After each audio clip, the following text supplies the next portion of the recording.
গহপুৰৰ সত্ৰং নৈৰ প্ৰলয়ংকাৰী বানৰ কবলত বিস্তীৰ্ণ অঞ্চল নৈৰ বাঢ়নী পানীয়ে উটুৱালে দলং বাটপথ নিখাৰ পৰা হোৱা মুখলধাৰ বৰষুণৰ ফলত বৃদ্ধি পাইছে সত্ৰঙৰ জলস্তৰ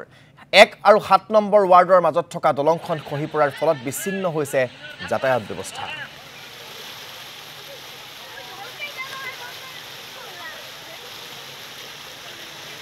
আমি আপোনালোকক দেখুৱাইছো এয়া বাঢ়নী পানীৰ তাণ্ডৱ গহপুৰৰ 1 নম্বৰ আৰু 7 নম্বৰ ৱাৰ্ডৰ মাজৰ দলং এইদৰে খহি গৈছে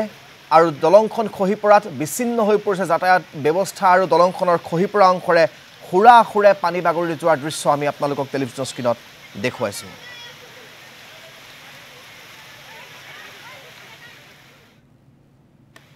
টকা সত্ৰং বান্ধত আমাৰ আহি আছে গতিকে তেওঁলোকৰ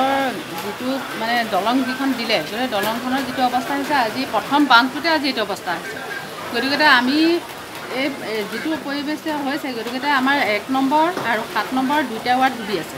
এতিয়া দলংখন বহি যোৱাৰ ফলত নদীখন দুইফালে গুচি যোৱাত আমাৰ যোগাযোগৰ ব্যৱস্থাও আমাৰ অতি বিপদজনক হৈছে আৰু স্কুলৰ ল'ৰা ছোৱালীও এতিয়া ঘূৰি ঘূৰি গৈছেগৈ অহা যোৱা কৰিব পৰা নাই গতিকে আমাৰ এতিয়া যিটো অৱস্থা হৈছে আমি